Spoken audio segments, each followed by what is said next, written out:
우리 다 같이 사도신경으로 신앙 고백하심으로 새벽 기도회 시작하겠습니다. 나는 전능하신 아버지 하나님 천지의 창조주를 믿습니다. 나는 그의 유일하신 아들 우리 주 예수 그리스도를 믿습니다. 그는 성령으로 잉태되어 동정녀 마리아에게서 나시고 본디오 빌라도에게 고난을 받아 십자가에 못 박혀 죽으시고 장사된 지 사흘 만에 죽은 자 가운데서 다시 살아나셨으며 하늘에 오르시어 전능하신 아버지 하나님 우편에 앉아 계시다가 거기로부터 살아있는 자와 죽은 자를 심판하러 오십니다. 나는 성령을 믿으며 거룩한 공교회와 성도의 교제와 죄를 용서받는 것과 몸의 부활과 영생을 믿습니다. 아멘. 우리 찬송가 338장 찬송하시겠습니다.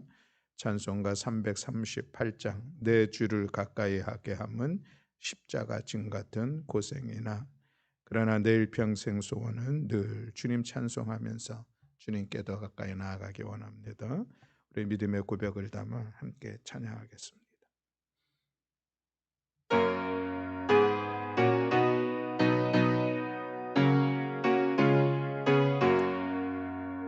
내 주를 가까이 하게 함은 십자가 짐 같은 고생이나 내 일생 소원은 늘 찬송하면서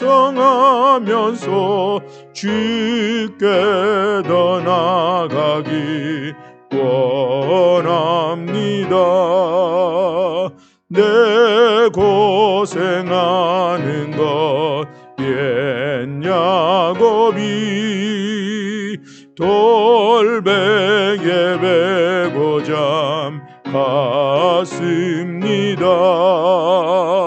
꿈에도 소원이 늘 찬송하면서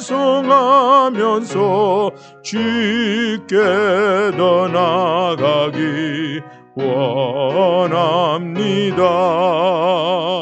천성에 가는 길 험하여도 생명길 되나니 은혜로다. 천사 날 부르니 늘 찬송하면서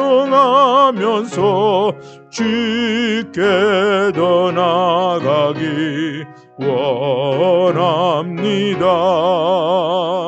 야곱이 잠 깨어 일어난 후 돌단을 쌓은 것 본받아서 숨질 때 되도록 늘 찬송하면서 주께 더 나아가기 원합니다. 아멘.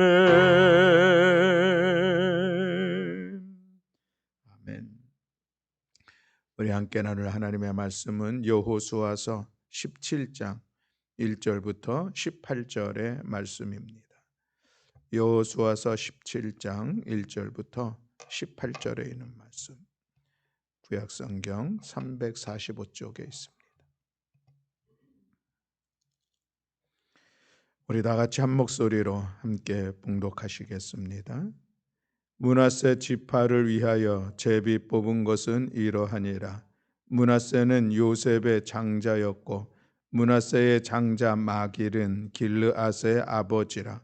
그는 용사였기 때문에 길르앗과 바산을 받았으므로 므낫세의 남은 자손을 위하여 그들의 가족대로 제비를 뽑았는데 그들은 곧 아비에셀의 자손과 헬렉의 자손과 아스리엘의 자손과 세겜의 자손과 헤벨의 자손과 스미다의 자손이나 그들의 가족대로 요셉의 아들 므낫세의 남자 자손들이며 헤벨의 아들 길르앗의 손자 마길의 증손 므낫세의 현손 슬로하밧은 아달이 없고 딸뿐이요 그 딸들의 이름은 말라와 노아와 호글라와 밀가와 디르사라.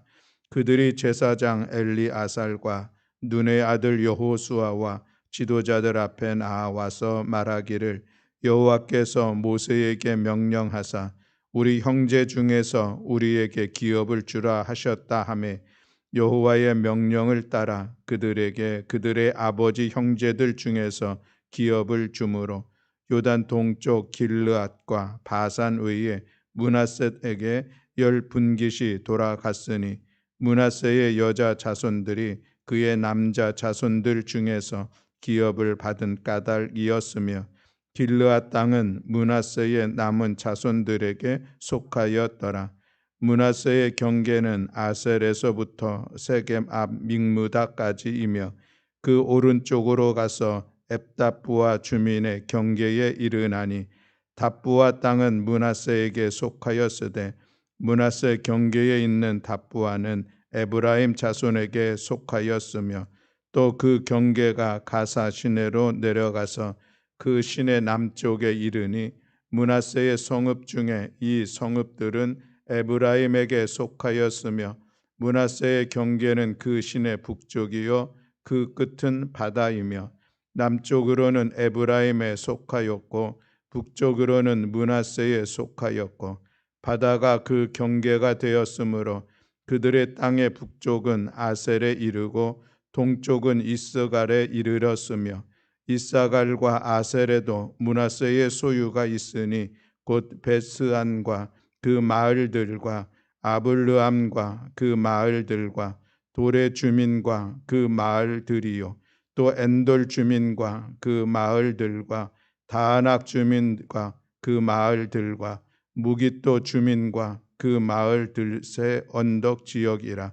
그러나 므낫세 자손이 그 성읍들의 주민을 쫓아내지 못하며 가나안 족속이 결심하고 그 땅에 거주하였더니 이스라엘 자손이 강성한 후에야 가나안 족속에게 노역을 시켰고 다 쫓아내지 아니하였더라. 요셉 자손이 여호수아에게 말하여 이르되 여호와께서 지금까지 내게 복을 주심으로 내가 큰 민족이 되었거늘 당신이 나의 기업을 위하여 한 제비 한 분김으로만 내게 주심은 어찌함이니까 하니 여호수아가 그들에게 이르되 내가 큰 민족이 되므로 에브라임 산지와 내게 너무 좁을진대 브리스 족속과 르바임 족속의 땅 살림에 올라가서 스스로 개척하라 하니라.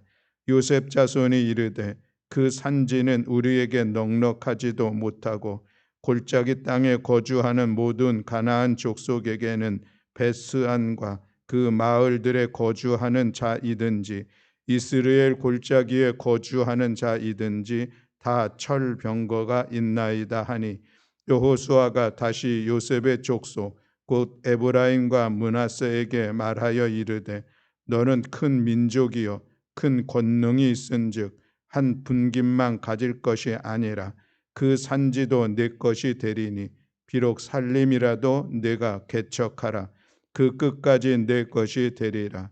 가나안 족속이 비록 철병거를 가졌고 강할지라도 내가 능히 그를 쫓아내리라 하였더라. 아멘. 할렐루야. 아멘.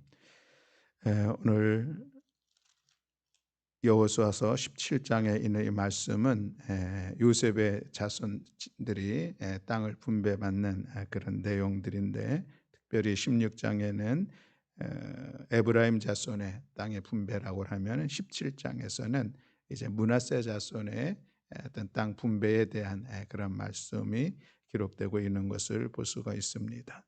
17장에서 특별히 우리가 다시 한번 기억하는 것은 3절 이하에 있는 그런 말씀인데 슬로브핫의 딸들에게 땅이 분배되는 그런 말씀이 기록되고 있습니다.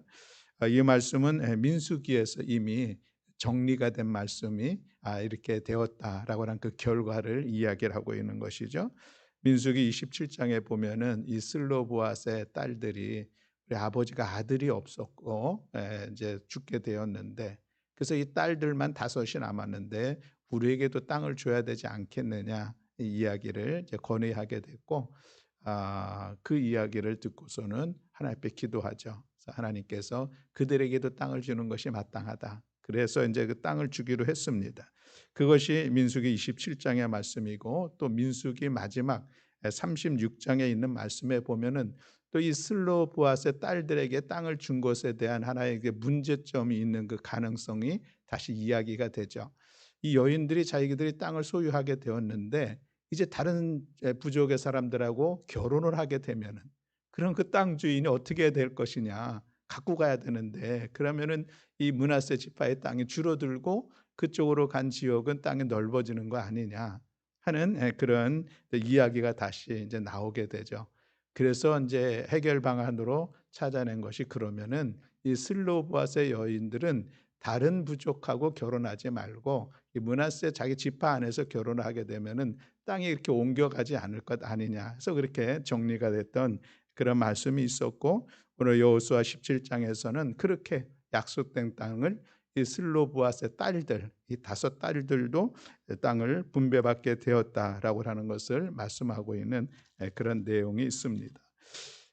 그러면서 또 마지막에 또 특별한 그런 말씀이 있는 것은 12절과 13절에 있는 말씀은 여전히 가나안 족속들을 끝까지 다 쫓아내지 못했다라고 하는 것이 다시 한번 반복되고 있는 그런 말씀이죠. 이것은 15장, 16장, 17장에서도 동일하게 기록되고 있는 그런 말씀입니다. 그리고 나서 이제 14장 14절부터 18절까지 있는 이 말씀이 우리가 좀 같이 생각해 볼 수 있을 만한 그런 말씀이라 오늘 같이 이 내용을 중심으로 해서 말씀을 보도록 그렇게 하겠습니다.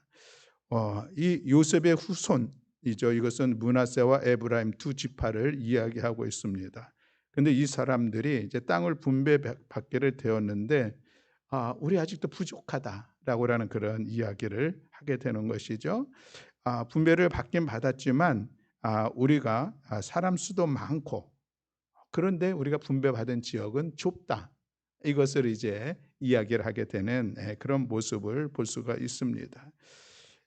먼저 우리가 생각해 볼 것은 이 요셉 지파, 이 두 지파가 이야기하고 있는 그런 내용 중에 우리가 생각해 보는 것은 이들이 좀 자족할 줄을 모르는 그런 모습이 있지 않느냐 하는 것을 생각해 보게 됩니다.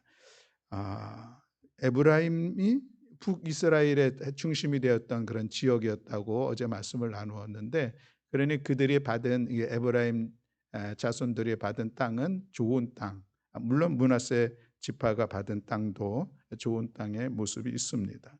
그리고 에브라임은 보다 므낫세는 또 특별히 면적도 상당히 넓습니다. 넓은 그런 땅을 분배를 받았죠. 그리고 므낫세는 두 지파로 또 나누어졌습니다. 그래서 요단을 건너기 전에 이미 땅을 일부 분배받은 것도 있고, 또 서쪽에서 또 땅을 분배받아서 그 땅도 결코 적은 면적은 아닙니다. 물론 그들이 다 두 지파가 다 합치면은 숫자가 가장 많기는 많지만 또 그만큼 분배받은 땅도 많았는데, 그럼에도 불구하고 왜 우리 한 번만 제비 뽑아서 한 번만 우리 줬느냐, 우리 두 지파니까 두 번 제비 뽑아야 되고 두 분깃을 받아야 되지 않겠느냐, 이 이야기를 하고 있는 것을 볼 수가 있습니다. 그래서 우리가 이 요셉의 지파들을 보면서 우리가 생각해 보게 되는 것은 자족할 수 있는 그런 모습들이 그들에게 없는 그런 아쉬움을 우리가 볼 수가 있죠. 사도 바울이 디모데전서 6장 6절에 보면은 이 자족하는 이 믿음이, 그 마음들이 경건 생활에 얼마나 큰 유익이 되는가 하는 그런 말씀을 하고 있는 것을 볼 수 있는데, 오늘 이 모습에 우리 이 요셉 지파의 모습을 보게 됩니다. 또 그들은 자립할 줄도 모르는 그런 모습들이 이 대화 속에서 나타나고 있는 것을 보게 되죠. 15절과 16절에 있는 이 말씀에 봅니다. 므낫세와 에브라임 두 지파, 숫자도 가장 많고 큰 민족이다. 이야기를 하고 있죠. 스스로 자기들도 그렇게 이야기를 하고 여호수아도 그들에게 그렇게 얘기를 합니다. 그러니 너희들이 현재 땅이 좀 좁다고 생각이 된다면 그러면 가나안 원주민들의 그 삼림지대를 개간해서 그 땅을 삼으면 되지 않겠느냐라고 이야기를 하죠. 그랬더니 요셉 지파의 사람들이 불멘 소리로 하는 이야기는 무엇입니까? 16절에 보면은 그 산지 우리에게 넉넉하지도 못하고 골짜기에 거주하고 있는 모든 가나안 족속에게는 그 베스안과 그 마을에 거주하는 자라 할지라도 이스라엘 골짜기에 거주하는 자라 할지라도 그들에겐 다 철병거가 있다. 그들의 무기가 군사력이 강력한 그런 군사력을 가진 자들이니 우리 그들과 싸워서 이길 수 없고 그 땅을 우리가 차지할 수 없다라고 이야기하고 있는 것을 볼 수가 있습니다. 객관적으로는 물론 그렇게 보이는 상황들이 있을지라도 그래도 그들은 스스로 그것을 어떻게 좀 이루어 보려고 하는 그런 시도를 하지 못하는 이런 모습을 볼 수가 있는 것이죠. 자립정신. 우리가 신앙적으로도 이것은 참 귀한 모습이 아닌가 하는 생각을 갖습니다. 의존적인 것이 아니라 스스로 독립적인 이 신앙으로 도약하는 이런 모습들, 어떤 이끌림이 아니라 이끌어 갈 수 있는 이 신앙의 성숙함의 모습들이 없는 그런 모습을 보게 되는 것이죠. 스스로 홀로 설 수 있는 이 자립 신앙의 모습들, 이것이 그들에게 또 하나 안타까운 모습이요. 또 그것은 오늘 우리에게도 함께 우리의 신앙을 돌아볼 수 있는 귀한 말씀이다 하는 것을 먼저 같이 나누고 싶습니다. 제가 중국에 2주간 단기 선교 간 적이 있었던 것을 한번 말씀드린 적이 있었는데 그때 이제 중국 교회에 대해서 좀 이해도 갖게 되고 설명도 듣는 그런 시간들이 있었습니다. 근데 중국 교회는 삼자교회라고 하는 교회가 있고 또 거기에 대비돼서 가정교회라고 하는 그런 교회가 있는 것을 보게 됩니다.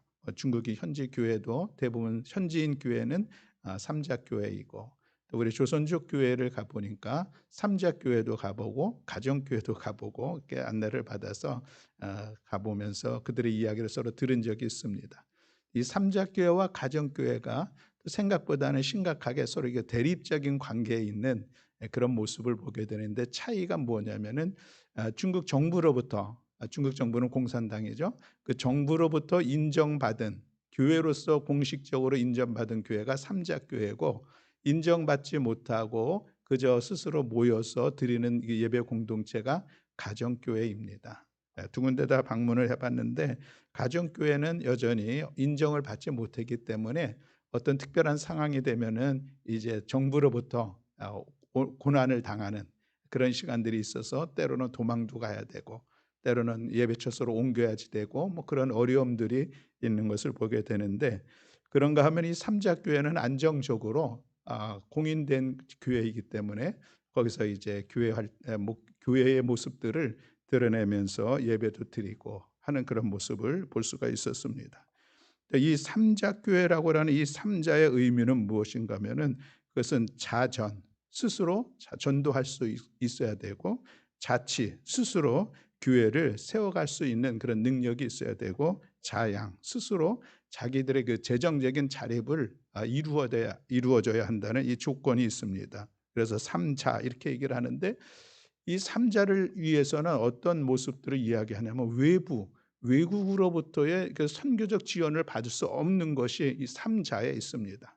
스스로 자치, 자전, 자양 할 수 있는 그런 교회가 돼야 되기 때문에 외국의 어떤 선교 기관으로부터 도움을 받는다.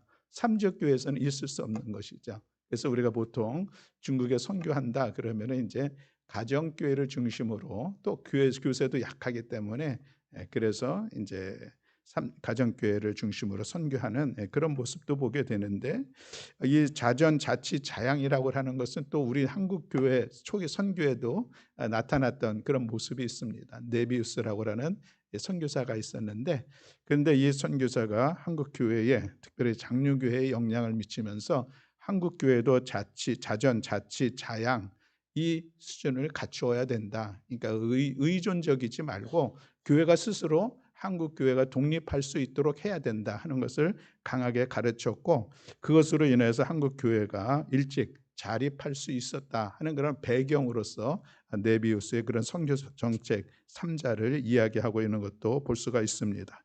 어쨌든 오늘 이 요셉의 자손들의 모습을 보면서 그들에게 스스로 없었던 이 의존적인 이런 모습들을 우리가 다시 한번 바라보면서 또 자족할 수 없는 그런 모습을 바라보면서 오늘 이 여호수아의 이야기를 통해서 우리가 가져야 될 신앙의 자세는 무엇인가 하는 것을 두 가지 말씀을 나누고자 합니다.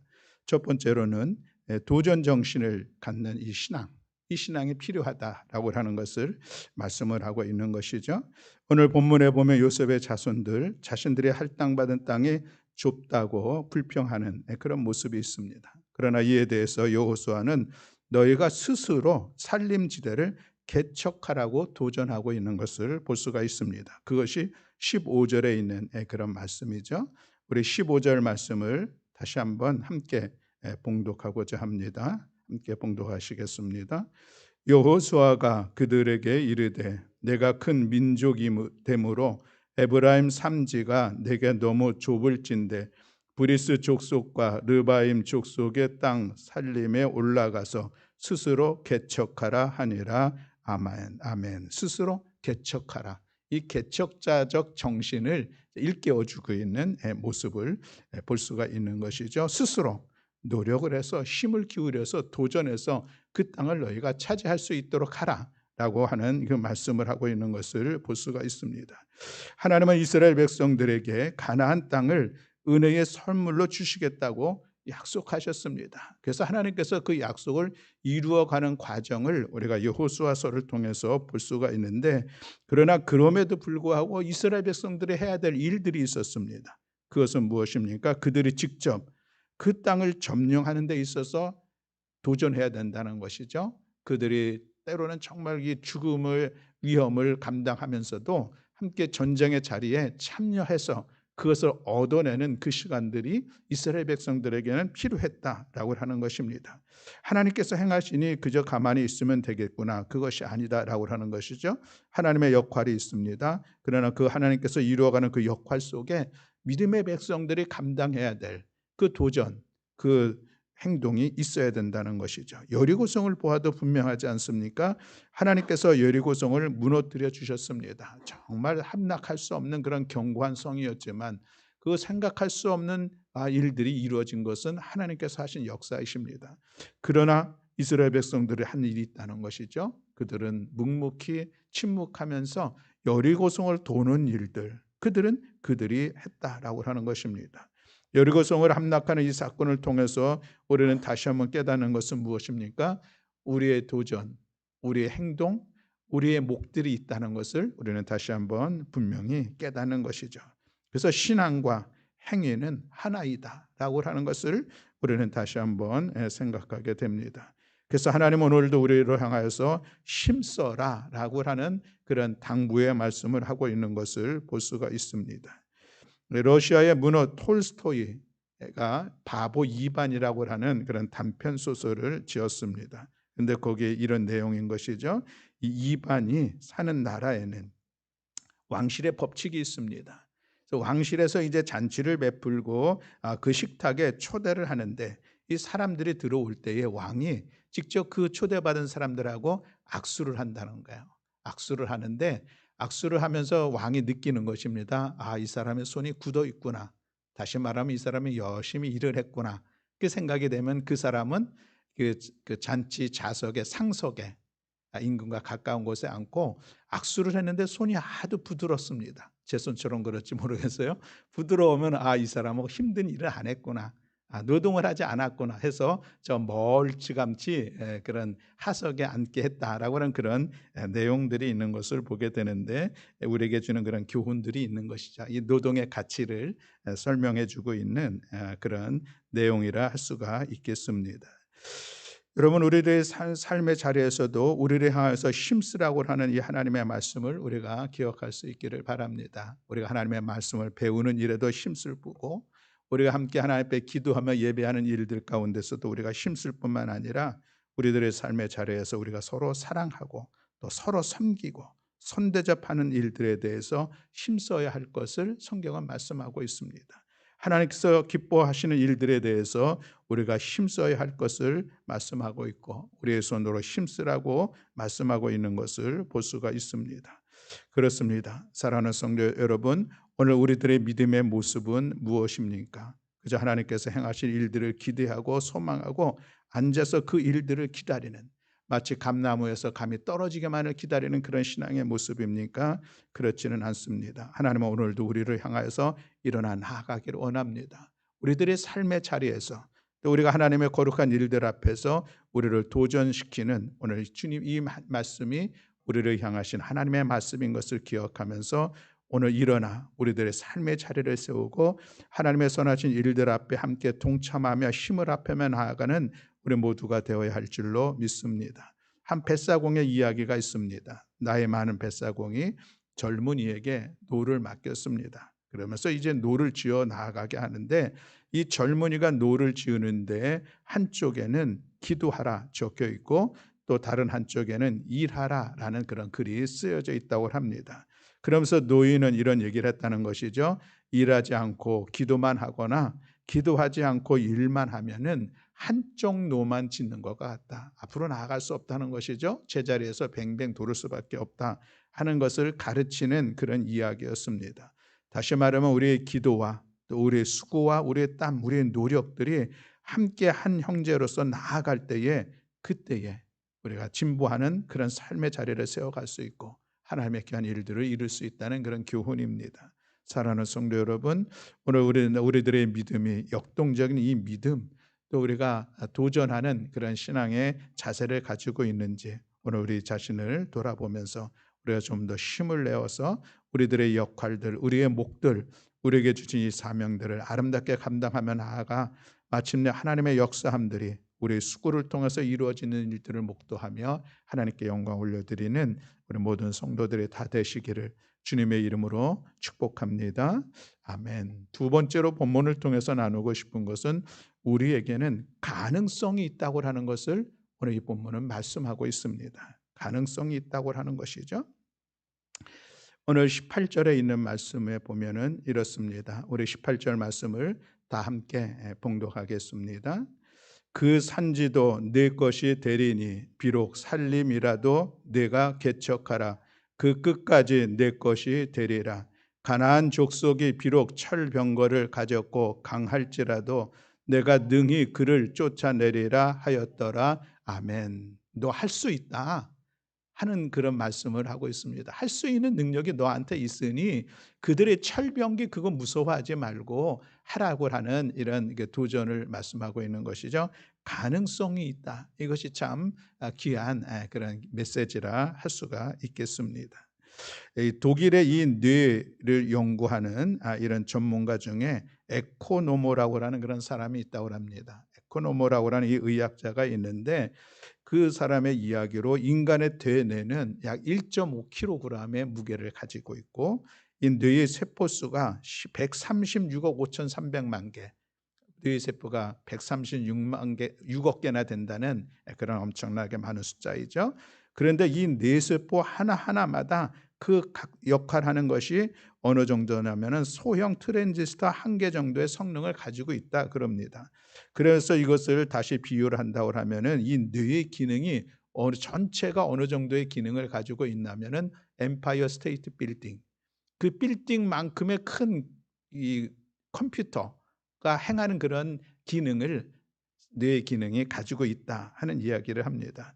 그런데 보통 사람들은 자기의 어떤 그 기능에 뇌의 기능에 2 내지 5% 정도만 사용한다고 합니다. 그리고 아인슈타인 그는 천재라고 우리가 얘기하는데 그도 한 15% 정도만 사용한다라고 하는 것입니다. 다시 말하면은 아인슈타인 같은 천재도 그가 가지고 있는 이 뇌의 기능의 15% 정도, 나머지 85%의 가능성도 여전히 더 가지고 있다라고 하는 것을 이야기하고 있는 그런 모습입니다. 우리가 이것을 성경적으로 해석을 하면 이렇게 얘기할 수가 있겠습니다. 하나님께서 하나님의 형성을 따라서 인간을 창조해 주셨는데 거기에는 무한한 가능성을 주셨다라고 이 뇌의 구조를 통해서도 우리가 이야기할 수 있다라고 하는 그런 말씀인 것이죠. 그렇습니다. 사랑하는 교회 여러분, 오늘 우리에게는 가능성이 있다는 사실을 우리는 다시 한번 기억할 수 있기를 바랍니다. 오늘 본문에 가장 중요하게 우리에게 주시는 그런 메시지라는 그런 생각을 갖습니다. 여호수아는 요셉 자손들에게 여러분들 당신들이 가지고 있는 가능성이 있으니 그 가능성을 가지고 나아가서 그 땅을 당신들이 개척하라라고 이야기하고 있는 것을 볼 수가 있습니다. 그들은 큰 민족이라고 스스로도 이야기하고 있는데 그것이 얼마나 강력한 가능성을 그들이 이미 가지고 있었습니까? 그들에게 주어진 그런 가능성입니다. 그리고 무엇보다도 그들에게는 큰 권능이 있다라고 17절에 말씀을 하고 있는 것도 볼 수가 있습니다.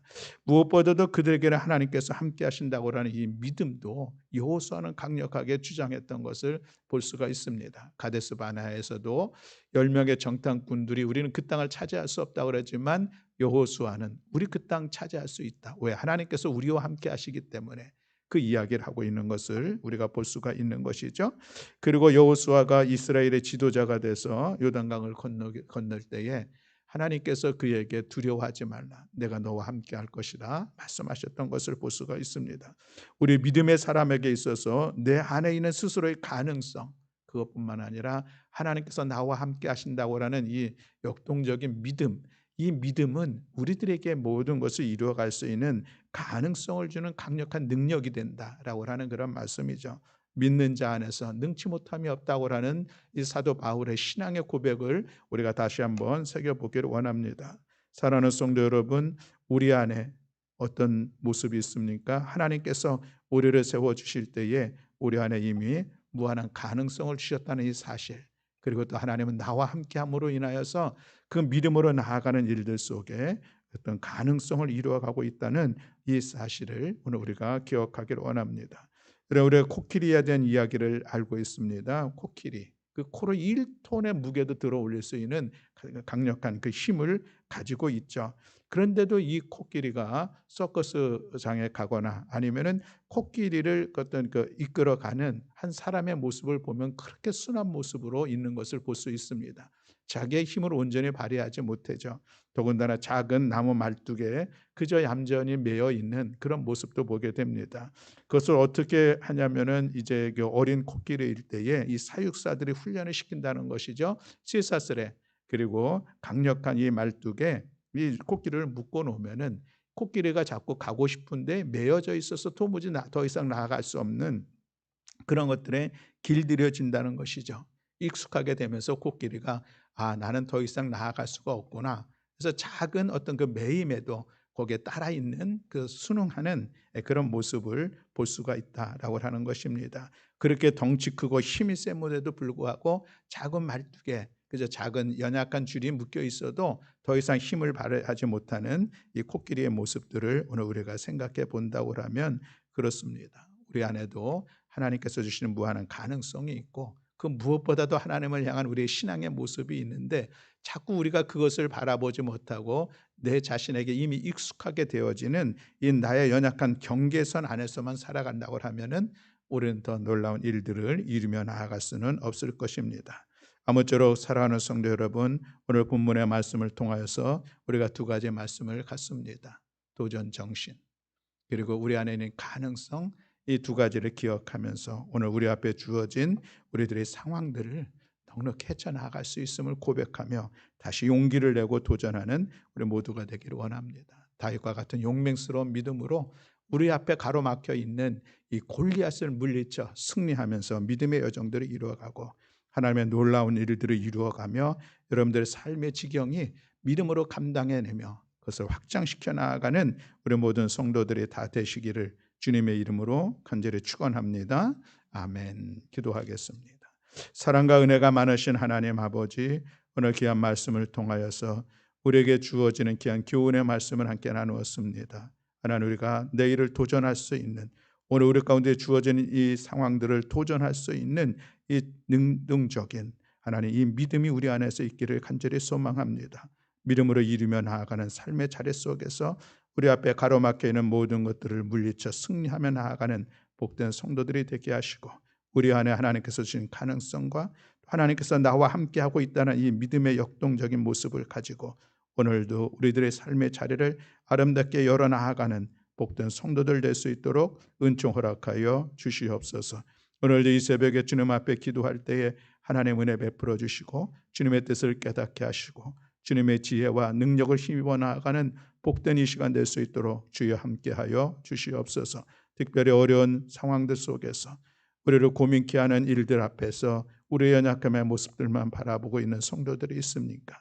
말씀에 용기를 내어서 하나 힘입어서 용기를 내어 일어날 수 있게 하시고 다윗과 같은 용맹스러운 믿음, 담대한 믿음으로 만군의 여호와 하나님의 이름으로 일어나 나아가 승리하는 복된 성도들 될 수 있도록 함께하여 주시옵소서. 감사드리며 우리 주 예수 그리스도의 이름으로 기도드렸습니다. 아멘. 하늘에 계신 우리 아버지여, 이름이 거룩히 여김을 받으시오며 나라가 임하시오며 뜻이 하늘에서 이루어진 것 같이 땅에서도 이루어지이다. 오늘 우리에게 일용할 양식을 주시옵고 우리가 우리에게 죄 지은 자를 사하여 준 것 같이 우리 죄를 사하여 주시옵고 우리를 시험에 들게 하지 마시옵고 다만 악에서 구하시옵소서. 나라와 권세와 영광이 아버지께 영원히 있사옵나이다. 아멘. 아멘.